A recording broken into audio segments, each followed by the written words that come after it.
السلام علیکم۔ آج میں آپ کے لیے ایک بہت ہی خوفناک اور دلچسپ کہانی لے کر حاضر ہوئی ہوں، مگر کہانی شروع کرنے سے پہلے میری گزارش ہے کہ اگر آپ نے میرے چینل کو سبسکرائب نہیں کیا تو پلیز کر دیں اور بیل آئیکن کو بھی دبا دیں تاکہ آپ کو میری ہر ویڈیو سب سے پہلے مل سکے۔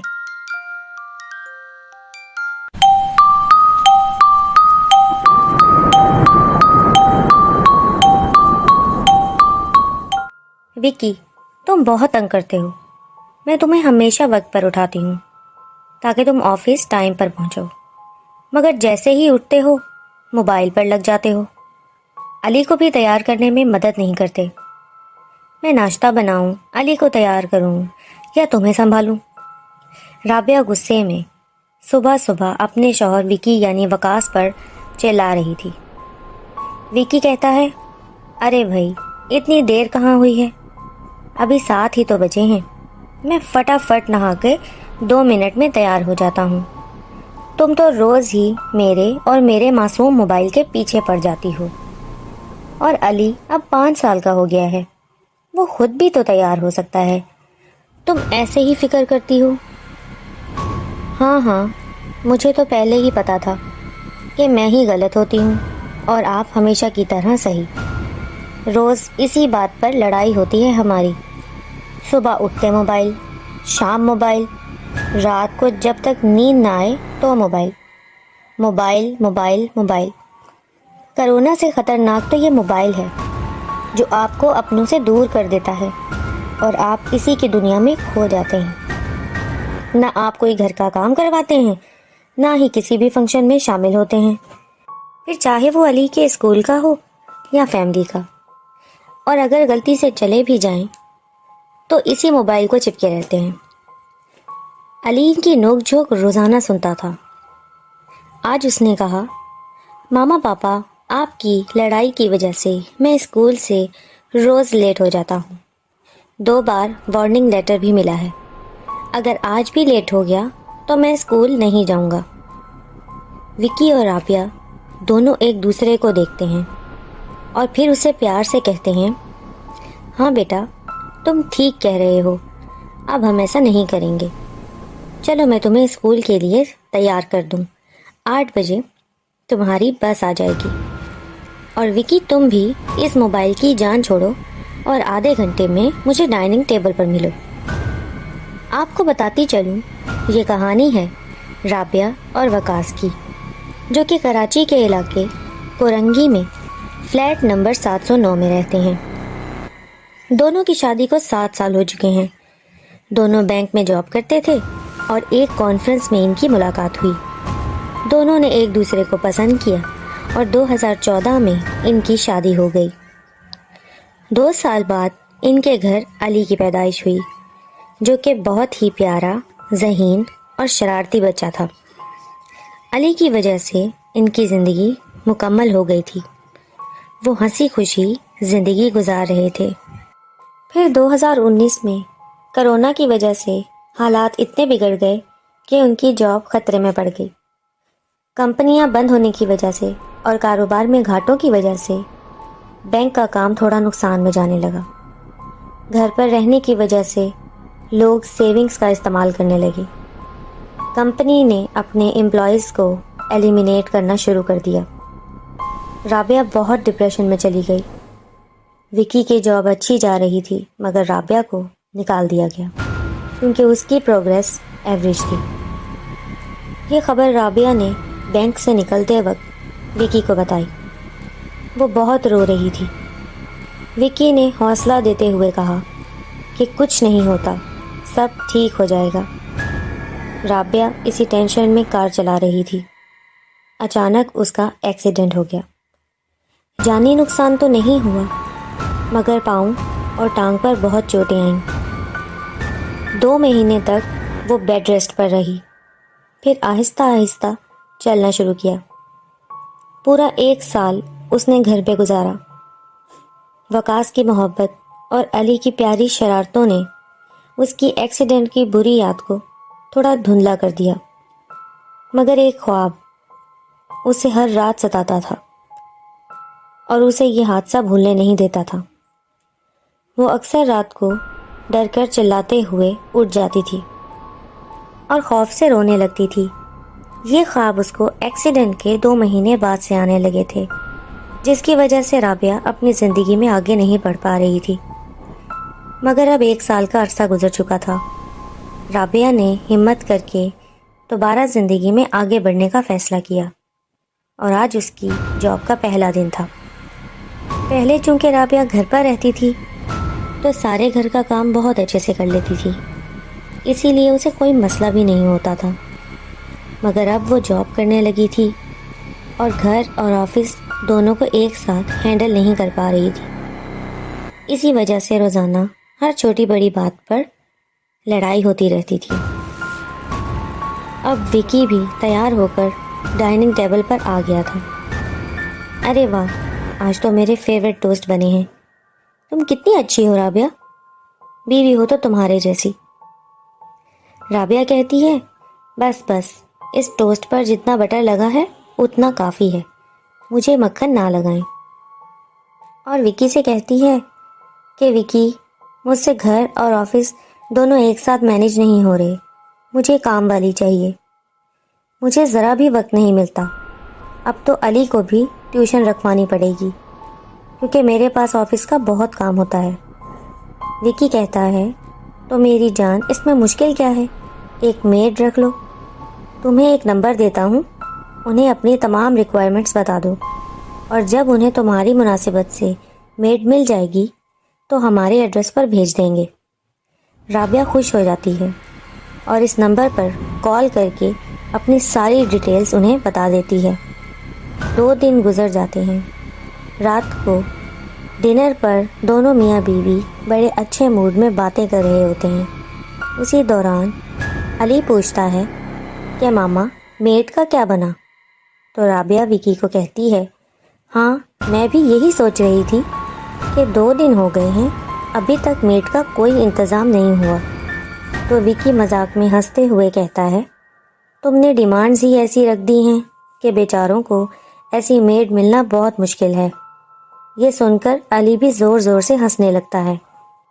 تو رابعہ دونوں کو کہتی ہے کہ ہاں ہاں، اڑا لو مذاق، دیکھنا ایسی میڈ ضرور ملے گی جو پڑھی لکھی، سلجھی ہوئی اور عقل مند ہو۔ وکی کہتا ہے کہ جناب، ہمیں بھی شدت سے انتظار ہے اس میڈ کا۔ اس کے بعد رابعہ کہتی ہے کہ علی، ہنسی مذاق بہت ہو گیا، رات کافی ہو گئی ہے، اپنے روم میں جاؤ اور سو جاؤ۔ اس کے بعد برتن سمیٹ کر رابعہ اور وکی بھی سو جاتے ہیں۔ تو وہی خواب رابعہ کو پھر تنگ کرتا ہے اور وہ ڈر کر اٹھ جاتی ہے۔ وکی اسے پانی پلاتا ہے، وہ رونے لگ جاتی ہے کہ یہ خواب میری جان کب چھوڑے گا۔ اس ایکسیڈنٹ کے بعد میں 1 رات بھی سکون سے نہیں سو سکی۔ وکی کہتا ہے، پریشان نہ ہو، سب ٹھیک ہو جائے گا۔ اگلی صبح چھٹی کا دن ہے، سب لوگ سوئے ہوئے ہیں۔ رابعہ کو ایک آواز سنائی دیتی ہے اور وہ اچانک سے آنکھیں کھولتی ہے۔ ادھر ادھر دیکھتی ہے مگر کوئی نظر نہیں آتا۔ اچانک اسے کسی بچے کے ہنسنے کی آواز سنائی دیتی ہے۔ وہ دیکھتی ہے کہ علی کے روم میں کوئی ہنس رہا ہے اور باتیں بھی کر رہا ہے۔ رابعہ ڈر جاتی ہے اور آہستہ آہستہ دبے قدموں سے علی کے کمرے کی طرف بڑھتی ہے۔ جیسے ہی وہ تیزی سے دروازہ کھولتی ہے تو وہاں کوئی بھی نہیں ہوتا۔ علی آرام سے اپنے بستر پر سو رہا ہوتا ہے۔ وہ سمجھتی ہے کہ شاید اس کا وہم ہے، مگر جیسے ہی وہ پیچھے مڑتی ہے تو اسے صوفے پر بہت سارے نیلے رنگ کے غبارے نظر آتے ہیں جس پر اسمائلی بنی ہوتی ہے۔ وہ یہ دیکھ کر خوف زدہ ہو جاتی ہے اور زور زور سے چلانے لگتی ہے۔ رابعہ کی آواز سن کر وکی فوراً بھاگتا ہوا آتا ہے اور علی بھی جاگ جاتا ہے۔ وکی پوچھتا ہے، کیا ہوا، تم اتنا چلا کیوں رہی تھی؟ رابعہ گھبراتے ہوئے کہتی ہے کہ مجھے علی کے کمرے میں کسی بچے کے ہنسنے اور باتیں کرنے کی آوازیں آ رہی تھیں۔ میں نے جیسے ہی علی کے روم میں دیکھا تو وہاں کوئی نہیں تھا۔ جیسے ہی پیچھے مڑی تو بہت سارے نیلے غبارے صوفے پر پڑے تھے اور ان پر اسمائلیز بنی تھی جو بہت خوفناک منظر پیش کر رہی تھی۔ وہ بہت ڈر گئی تھی۔ مگر وکی یہ غبارے آئے کہاں سے؟ وکی یہ منظر دیکھ کر بہت حیران ہو جاتا ہے، مگر رابعہ کی حالت دیکھتے ہوئے وہ کہتا ہے کہ کھڑکی کھلی ہوئی ہے، ہوا سے اڑ کر غبارے آ گئے ہوں گے کہیں سے، تم ایسے ہی ڈر رہی ہو۔ رابعہ کہتی ہے وکی یہ وہی ہے، میرا یقین کرو یہ وہی ہے، مگر وکی اسے حوصلہ دیتا ہے اور کہتا ہے کہ یہ وہ نہیں ہے، تمہیں وہم ہوا ہے، ڈر کی وجہ سے تم ایسا کہہ رہی ہو۔ وکی ابھی رابعہ کو بہلا ہی رہا ہوتا ہے کہ اچانک ڈور بیل بجتی ہے۔ وکی دروازہ کھولنے جاتا ہے تو رابعہ کہتی ہے آپ فریش ہو جائیں، میں کھولتی ہوں۔ میں نے دروازہ کھولا تو کیا دیکھتی ہے کہ ایک درمیانے قد و قامت کی عورت اس کے سامنے کھڑی ہے۔ اس نے گلابی ساڑی پہنی ہوئی ہے اور بہت ہی خوبصورتی سے اپنے بال بنائے ہوئے ہیں، لگ بھگ 40 کی عمر کی ہوگی۔ رابعہ کا پر اس کا فرسٹ امپریشن بہت اچھا پڑتا ہے۔ رابعہ کہتی ہے جی میں آپ کی کیا مدد کر سکتی ہوں؟ تو عورت کہتی ہے کہ میرا نام عائشہ ہے، اور میں ابھی وہ بات مکمل کرنے لگتی ہے کہ رابعہ کہتی ہے ارے آپ کو وائٹل ایجنسی والوں نے تو نہیں بھیجا؟ تو عائشہ کہتی ہے جی۔ رابعہ خوشی سے اچھل پڑتی ہے، فوراً اسے کہتی ہے آؤ اندر آؤ۔ عائشہ اندر داخل ہو جاتی ہے۔ رابعہ عائشہ کو بیٹھنے کا کہتی ہے اور سوالات پوچھنا شروع کر دیتی ہے کہ آپ کہاں سے ہو اور کیا کرتی ہو؟ وہ کہتی ہے کہ میرا نام عائشہ ہے، میں نے ایم اے تک تعلیم حاصل کی ہے، میں لوگوں کے گھروں میں بچوں کو ٹیوشن پڑھانے کے ساتھ میڈ کا کام بھی کرتی ہوں۔ تو رابعہ پوچھتی ہے کہ آپ اپنی فیملی کے بارے میں کچھ بتائیں۔ عائشہ کہتی ہے میرے ماں باپ کو فوت ہوئے 20 سال ہو گئے ہیں، 15 سال پہلے تعلیم مکمل کرتے ہی میری شادی ہو گئی، مگر قسمت کے کھیل نرالے ہیں، شوہر اور ساس کی طرف سے محبت تو ملی مگر اولاد جیسی نعمت نہیں ملی۔ آخر دعاؤں اور منتوں کے بعد اللہ نے میری سن لی اور ایک چاند سا بیٹا ہوا، مگر میری قسمت میں کٹھن امتحان لکھے ہیں، میرا شوہر اور بچہ دونوں اس دنیا سے چلے گئے اور مجھے اکیلا چھوڑ گئے۔ یہ سن کر رابعہ کے پاؤں تلے سے زمین نکل جاتی ہے۔ وہ بے ساختہ پوچھتی ہے کہ انہیں کیا ہوا تھا، مگر عائشہ کی آنکھیں نم دیدہ ہو گئیں اور وہ رونے لگ گئی۔ رابعہ نے اسے تسلی دیتے ہوئے کہا اللہ پر بھروسہ رکھو، سب ٹھیک ہو جائے گا۔ عائشہ کہتی ہے اب میری زندگی کا بس ایک ہی مقصد ہے جسے پورا کرنے کے لیے میں زندہ ہوں۔ رابعہ کہتی ہے مقصد؟ کیسا مقصد؟ عائشہ خاموش کھڑی رہتی ہے۔ رابعہ کہتی ہے اچھا چلو چھوڑو، یہ بتاؤ کہ کیا کیا کام کر لیتی ہو؟ عائشہ اپنے آنسو پوچھتے ہوئے مسکرا کر کہتی ہے کہ تقریباً گھر کے سارے کام کر لیتی ہوں، مشینیں بھی چلا لیتی ہوں، اور ضرورت پڑے تو بچوں کو پڑھا بھی لیتی ہوں۔ رابعہ بہت متاثر ہوتی ہے اور کہتی ہے آج کا دن تو میرے لیے بہت اچھا ثابت ہوا، اب میرے سارے مسئلے حل ہو جائیں گے۔ اتنی دیر میں علی اور وکی بھی وہاں آ جاتے ہیں۔ وکی پوچھتا ہے رابعہ یہ کون ہے؟ وکی اسے اوپر سے نیچے تک دیکھتا ہے۔ رابعہ کہتی ہے میں نے تمہیں کہا تھا نا کہ جیسی میڈ میں چاہتی ہوں مجھے ویسی میڈ ضرور ملے گی، تو اللہ نے میری سن لی۔ ان کا نام عائشہ ہے اور یہ آج سے ہماری ملازمہ کے ساتھ ساتھ علی کی ٹیوٹر بھی ہیں۔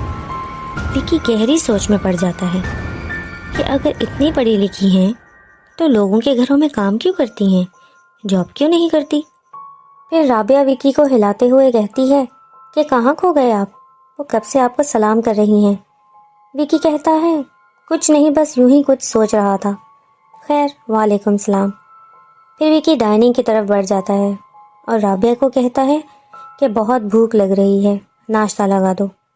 عائشہ مسلسل وکی کو دیکھ رہی ہوتی ہے، تب بھی علی وہاں ماما ماما کہتا آ جاتا ہے اور وکی کے بغل میں بیٹھ جاتا ہے اور دونوں شرارتیں کرنے لگتے ہیں۔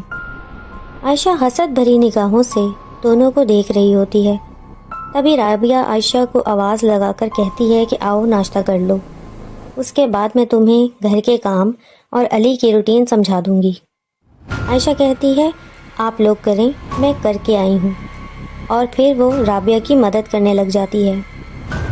رابعہ پوچھتی ہے تمہیں ایجنسی والوں نے تمام شرائط تو بتا دی ہیں نا؟ عائشہ کہتی ہے جی۔ تو تمہارا سامان کہاں ہے؟ دیکھو عائشہ، مجھے تم بہت اچھی لگی ہو، مجھے امید ہے کہ تم ٹائم کی پابند ہوگی، کیونکہ میری اور وکی کی لائف بہت بیزی ہے، اس میں سے ہمیں علی کو بھی وقت دینا ہوتا ہے۔ امید ہے کہ تم ہمیں شکایت کا موقع نہیں دو گی۔ عائشہ کہتی ہے جی جی آپ بے فکر رہیں، میں نے آج تک کسی کو شکایت کا موقع نہیں دیا۔ اور اس طرح عائشہ رابعہ کے ہاں رہنے لگ جاتی ہے۔ عائشہ بہت دل لگا کر کام کرتی ہے، ہر کام میں تیز ہوتی ہے، کھانا بھی بہت اچھا بناتی ہے، اور بہت ہی کم وقت میں علی کی بہت اچھی دوست بن جاتی ہے، اور کسی بھی کام میں رابعہ کو شکایت کا موقع نہیں دیتی۔ رابعہ عائشہ کے کام سے بہت خوش ہوتی ہے اور ہر وقت اس کی تعریف کرتی رہتی ہے، اور جب سے عائشہ اس کے گھر میں آتی ہے اس دن سے رابعہ کو وہ خواب بھی نہیں آتا۔ وہ یہ سب باتیں وکی کو خوش ہو کر بتا رہی ہوتی ہے۔ وکی جو کہ بہت ہی ذہین انسان ہوتا ہے، وہ بہت ہی خاموشی سے رابعہ کی ایکسائٹمنٹ دیکھ رہا ہوتا ہے۔ وہ دل ہی دل میں کہتا ہے کہ پتہ نہیں کیوں مجھے یہ میڈ ٹھیک نہیں لگتی۔ وکی رابعہ کو کہتا ہے کہ رابعہ تمہیں عجیب نہیں لگتا کہ عائشہ اتنی پڑھی لکھی ہے اور ڈیسنٹ ہے، اور اس کے باوجود وہ ایک میڈ کی نوکری کر رہی ہے، جبکہ وہ کہیں بھی کسی بھی جگہ اچھی نوکری کر سکتی ہے۔ رابعہ کہتی ہے کہ آپ بھی نا ایسے ہی عجیب باتیں سوچ رہے ہیں، اس کا جو دل کرے گا وہ وہی کرے گی نا۔ مگر رابعہ اگر مگر کچھ نہیں، بھئی میں تو بہت خوش ہوں، اب میں پراپر ہر چیز کو وقت دے سکوں گی۔ کمرے کے باہر عائشہ سب سن رہی ہوتی ہے۔ رات کو جب سب سو رہے ہوتے ہیں تو رابعہ کو پھر وہی بچے کی آواز آتی ہے۔ رابعہ ڈر کر اٹھ جاتی ہے، وہ دبے قدموں آواز کا پیچھا کرتی ہے تو آواز علی کے کمرے سے آ رہی ہوتی ہے۔ وہ فوراً دروازہ کھولتی ہے تو دیکھتی ہے کہ عائشہ علی کے ساتھ کھیل رہی ہے۔ رابعہ بہت حیران ہوتی ہے کہ رات کے 1 بجے یہ کون سا وقت ہے کھیلنے کا۔ وہ کہتی ہے کہ علی کو نیند نہیں آ رہی تھی اور اسے بھوک بھی لگی تھی، تو میں اس کے پاس آ گئی۔ رابعہ کہتی ہے چلو علی اب سو جاؤ، رات بہت ہو گئی ہے، صبح اسکول بھی جانا ہے۔ جب رابعہ مڑنے لگتی ہے تو اس کی نظر فرش پہ پڑتی ہے جہاں بہت سارے نیلے غبارے پڑے ہوتے ہیں۔ وہ بہت ڈر جاتی ہے اور بہت گھبرا کر بولتی ہے کہ یہ غبارے یہاں کیسے آئے؟ تو عائشہ کہتی ہے یہ غبارے میں لائی ہوں علی کے لیے، مجھے نیلا رنگ بہت پسند ہے۔ رابعہ غصے سے کہتی ہے مجھے نہیں پسند یہ کلر، خبردار جو دوبارہ اس گھر میں یہ غبارے آئے۔ یہ کہہ کر وہ چلی جاتی ہے اور عائشہ مکارانہ مسکراہٹ سے اس کی طرف دیکھتی رہتی ہے، پھر بولتی ہے علی تمہیں تو یہ غبارے پسند ہیں نا؟ علی فوراً بولتا ہے ہاں مجھے بہت پسند ہے ماما۔ ناشتے پر رابعہ سارا واقعہ وکی کو بتاتی ہے۔ وہ کہتا ہے اس میں کون سی بڑی بات ہو گئی؟ تو رابعہ کہتی ہے کہ وکی وہ وہی غبارے تھے، تم سمجھتے کیوں نہیں؟ وکی کہتا ہے بس کر دو رابعہ، یہ سب تمہارا وہم ہے، چپ کر کے ناشتہ کرو۔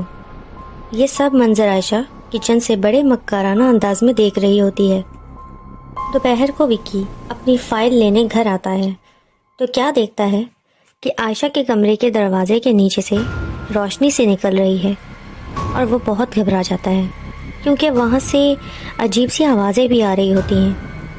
وہ قریب جا کر دروازے کے سوراخ سے اندر جھانکتا ہے تو کیا دیکھتا ہے کہ عائشہ زمین پر ایک سانچہ بنا کر اس کے ارد گرد موم بتیاں جلا کر ہاتھ میں ایک پتلا، کچھ سوئیاں اور چند لیموں لے کر بیٹھی ہوتی ہے اور کچھ عجیب سے کلمات پڑھ رہی ہوتی ہے۔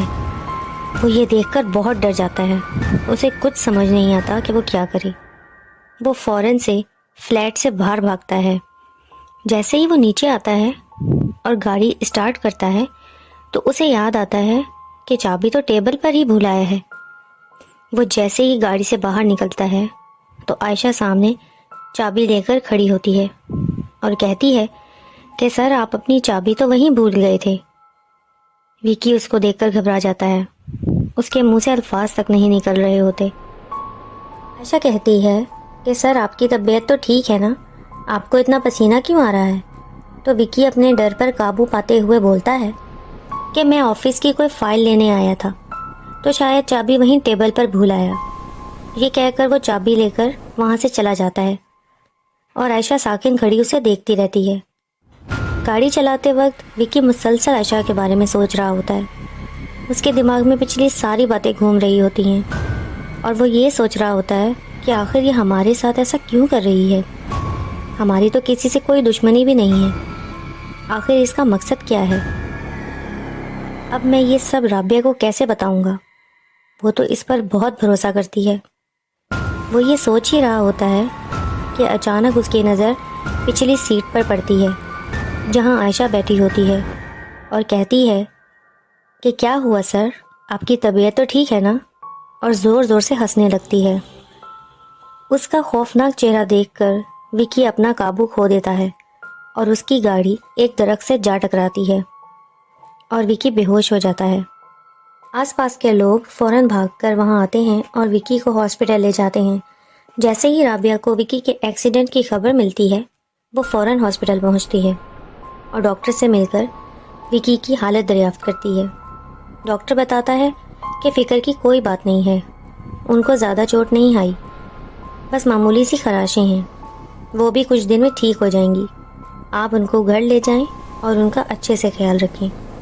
پھر رابعہ وکی کے روم میں جاتی ہے اور اس کو کہتی ہے کہ یہ سب کیسے ہوا۔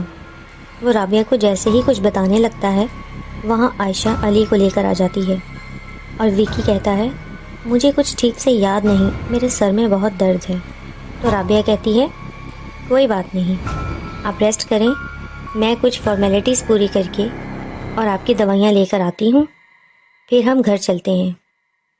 اب رات ہو چکی تھی، وکی کو عائشہ کی پریشانی کھائے جا رہی تھی اور وہ رابعہ کو عائشہ کی اصلیت بتانے کا موقع ڈھونڈ رہا ہوتا ہے کہ اسی وقت عائشہ دودھ کا گلاس لیے اس روم میں آتی ہے اور کہتی ہے سر، رابعہ میم نے یہ آپ کو دینے کو کہا ہے۔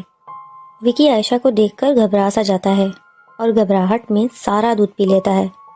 دودھ پی کر وہ جیسے ہی عائشہ کی طرف دیکھتا ہے تو وہ کہتی ہے تم نے جو کچھ بھی دیکھا تھا وہ تم بھول چکے ہو، اور میں ایک بہت اچھی میڈ ہوں، اور تمہارا ایکسیڈنٹ ایک بلی کو بچاتے ہوئے ہوا تھا، سمجھ گئے نا؟ بتاؤ کون ہوں میں؟ تو وکی ایک پتلے کی طرح اس کے الفاظ کو دہرانا شروع کر دیتا ہے کہ تم ایک بہت اچھی میڈ ہو اور میرا ایکسیڈنٹ ایک بلی کو بچاتے ہوئے ہوا تھا۔ یہ سن کر عائشہ مسکرانے لگتی ہے۔ اب وکی پوری طرح اس کے قبضے میں آ گیا تھا۔ پھر کام سے فارغ ہو کر رابعہ روم میں آتی ہے اور وکی سو چکا ہوتا ہے۔ وہ فریش ہونے کے لیے واش روم میں جاتی ہے۔ جیسے ہی وہ آئینے میں دیکھتی ہے تو اس کو وہی نیلا غبارہ دکھائی دیتا ہے اور کسی بچے کی ہنسنے کی آواز سنائی دیتی ہے۔ وہ پیچھے مڑ کر دیکھتی ہے تو وہاں کوئی نہیں ہوتا اور غبارہ ہوا میں اڑتا ہوا علی کے روم میں غائب ہو جاتا ہے۔ وہ بہت ڈر جاتی ہے اور زور زور سے وکی کو آوازیں لگاتی ہے اور عائشہ پر چلانے لگتی ہے کہ تم پھر سے یہ غبارہ لے آئی ہو جبکہ میں نے تمہیں منع کیا تھا۔ تو عائشہ کہتی ہے کہ کون سا غبارہ؟ یہاں تو کوئی غبارہ نہیں ہے۔ وہ کہتی ہے ابھی وہ غبارہ اڑ کر علی کے روم میں گیا ہے۔ وہ سب علی کے روم میں جاتے ہیں تو وہاں کوئی غبارہ نہیں ہوتا۔ وکی کہتا ہے کہ رابعہ تمہارا وہم ہے، یہاں کوئی غبارہ نہیں ہے، علی آرام سے سو رہا ہوتا ہے۔ وکی کہتا ہے اس سے پہلے کہ علی اٹھ جائے اپنے روم میں چلتے ہیں۔ رابعہ مسلسل ایک ہی بات بول رہی ہوتی ہے کہ وہاں سچ میں غبارہ تھا، مگر عائشہ اور وکی اس کو جھوٹا ثابت کرنے پر تلے ہوتے ہیں۔ جیسے ہی وکی رابعہ کو علی کے روم سے لے جاتا ہے، علی فوراً سے اٹھ جاتا ہے اور بولتا ہے کہ باہر آ جاؤ، میری ماما پاپا چلے گئے، اور بیڈ کے نیچے سے وہی نیلا غبارہ ہوا میں اڑتا ہوا باہر آتا ہے اور بچے کے ہنسنے کی آواز آنے لگتی ہے۔ دونوں کو دیکھ کر مسکرانے لگتی ہے اور وہاں رابعہ وکی کو یقین دلانے کی کوشش میں لگی ہوتی ہے